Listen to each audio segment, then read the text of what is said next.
Can Russia become a democracy through food? Over the past year, we've heard a lot of talk about forming a stronger bond with our nemesis, Russia, to better control world stability, and how their government hacked various governmental and personal email accounts here in the U.S., and how, for the most part, we have felt helpless. That might just change, as a new study published in Science Daily, How Food Affects Political Regimes, and presented at the World Association for Public Opinion Research in Moscow mid-September, might just give us a clue to how to combat these threats in an even more powerful and long-term way. This report shows how better nutrition can have a lot to do with the transition to democracy. The more protein-rich, high-quality foods that appear in a society's diet, the higher the likelihood of democratic reform.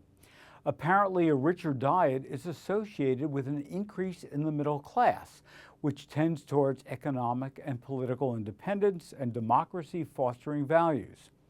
One could argue that as the American quality of diet has diminished, so has our middle class. Audrey Sherbak, Senior Research Fellow, Laboratory for Comparative Social Research of the Higher School of Economics, has found that based on a cross-country comparative study using data on 157 countries, that a change in people's eating habits can serve as a predictor of impending political change. His findings are published in the working paper, A Recipe for Democracy, The Spread of the European Diet and Political Change. Contrary to what established literature often suggests, Sherbak has found that improved nutrition precedes democracy rather than the other way around.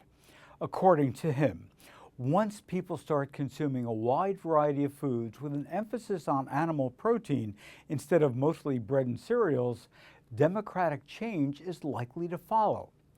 The author's other conclusion that runs counter to conventional wisdom is that improved nutrition is even more important for political change than economic factors such as income growth and liberalization of trade. In a report in Munchies, Sherbak is quoted as saying that a better diet, one perhaps achieved through growing wealth and trade with other countries, leads to greater earnings and a growing, better educated middle class. And a middle class brings democracy. As he says, first you get the dairy and booze, then you get the right to vote.